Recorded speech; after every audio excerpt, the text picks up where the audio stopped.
This is TWiT. Have any of you played with this yet? Because I have to say, the reviews I've read were very positive compared to the Duo, and I kind of agree. Leo, I had one for a couple of weeks, did a review of it, and and my wife loved it more than I did. I mean, she was sad to hear that it was going back. Yeah. But it's just, the value for the dollar part. You can't part justify of it. It's just not there. You can't justify. I went around Petaluma, and it's so it's heavy. It looks elegant. It doesn't feel elegant, and I don't think you can at this point you can justify the cost. It feels like a lopsided, poorly made sandwich because its skin is so thick.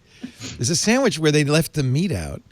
And I was very concerned about the folding screen, although I have to say, having used it now, my concerns there are kind of alleviated. It actually works pretty well. It feels good, doesn't feel like plastic. And while you can see a crease if I angle it right, when you're looking at it straight on, you really don't see it. It's really fun to take pictures with because it's not as big as an iPad, but it's a big viewfinder. So it's kind of fun to do that with. But boy, was I nervous taking pictures because I thought, this is $2,000 if I drop it. And if you drop it, million pieces. But the main point, this is the thing, I've not had one long enough to see if this would be valuable enough. But for that money, right, the main point of one of these things is when I want more screen real estate, I have it. Yeah. Well, how often does that come up for you? Is it worth it? Does it come up enough that it's worth? No. Yeah. So I guess my thought would be this, they talked a little bit about the second generation now. They've made the front screen a little bit bigger. Right. It's still oddly narrow. The aspect ratio is very tall and weird. Can you type on the front screen at all? Yeah, like but easily? it's really it's like kind of cramped, right? Yeah, it's cramped. So even if you don't need to open it up, you do want to open it up almost always. Then feels very spacious, especially in contrast to the front screen. But then typing on this is weird. Now maybe this is just I have maybe not figured this out yet, but it does a split screen, which I guess kind of makes sense as a split screen keyboard. But I wish it would just take the whole bottom up. Because this isn't any bigger. These are still small little keys because it's not using the whole thing. It's designed though for two hands. But you know what else doesn't work? On either side. Even though this is the Samsung keyboard, swipe doesn't work. It doesn't understand that there's a gap there. So you can't. It's just I feel like this is like the same problem I had with the Duo. Essentially, was this is such a new form factor. Not everything works yet. Samsung's a lot closer. But no one should spend $2,000 on a phone that it is slippery and made of glass. This is why insane. I thought the LG Wing design actually kind of made sense because you could rotate the screen up and then have on the bottom part you could have the keyboard and then you could type and you could still have that wider. I'm not saying it completely works, but at least like conceptually you could see the argument for it because you could sort of have the same typing experience you have on your phone right now, but have bigger real estate. Well, I traded in the Duo to get this. Maybe I'll trade this in and get a Wing. Keep going. It's the Quest. Also, the LG Wing looks a lot like when you have it swapped over, like the hand terminals in the Expanse. Well, there's something to be said for that, isn't there? That's right. That's what everybody. That's the end game, right? Everyone wants those Expanse things. The hand terminals, yes. Yeah. I guess, in a way, it would solve the keyboard problems I've had on these.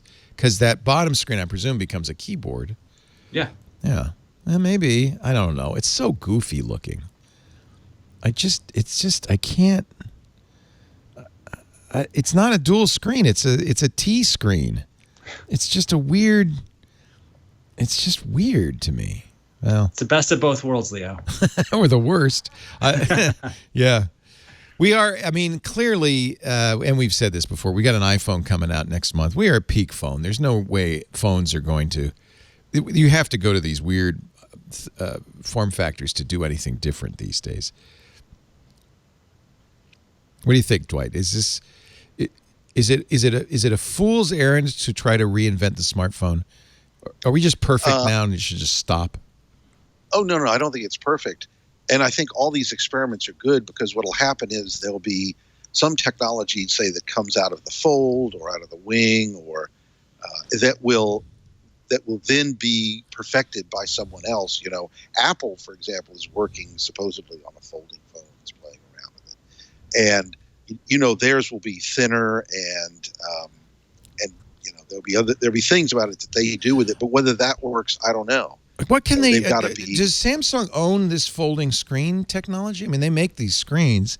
Are there others that can do this? I think Samsung has talked about selling it to other people, and I vaguely remember, and I'm not going to Google it right now, but I vaguely remember there was some discussion of Apple acquiring some folding screens from Samsung. But then it's going to be the same screen, so it's really going to come down to whether the software can be.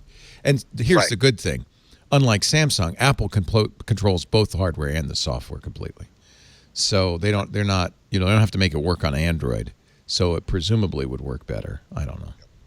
But I don't know. I think that the way technology develops is that people try some outrageous things, and other people look at it and go, "Well, let's use that with this," right? And then it works, you know? Right. But I think we need this experiment. Well, that's the case with my guess is that Apple might be experimenting with it, but is waiting for glasses, and that they think that I would guess their thought is, and I'd be curious what you think about this, Peter, that the new form factor is not doing more with a single phone, but having glasses, AirPods, watch that extend the phone, but the phone stays fundamentally the same. It's the computer in your pocket. Yeah, I think you can see that that's Apple's strategy, which is, in a way, it kind of mirrors the original strategy that Steve Jobs laid out for the PC as the hub. I was just going to say all that. These devices, yeah. And so it goes back to, I think, 18 years ago or so. So now the phone becomes the hub. And for a lot of reasons. One is you can put a more powerful processor in there. You can put a bigger battery. You can put the 5G radio in there. It's going to be hard to pack that stuff into the glasses. It's going to be hard to pack that stuff into AirPods. You can sort of do it in the watch. Whether you can get 5G in a watch anytime soon remains to be seen, right? But the idea that you're having this network of devices that all work together and the phone is at the center of them, that appears to be Apple's strategy. And I think that one advantage that it gives for Apple is it actually makes it harder for people to leave the iPhone. Absolutely. Because all of a sudden you have, you got to replace your watch, you got to replace your glasses, you got to replace, your wireless headphones. And so, the more that they can create this ecosystem of devices that all work really, really well together, the harder it is to leave, because you got to swap out not just one thing now, but like 4, maybe even 5. It works in both ways. Yeah, and they want to lock you in for sure. Yeah. So I think that makes more sense than trying to make a phone that can do everything. Especially since it's pretty clear we've hit the limits on what people are willing to pay for a pocket device. I mean, $2,000 is way too much. $1,500. People were bitching about the Duo being $1,500. I think $1,000 is the sweet spot. It's hard to charge a lot more than that.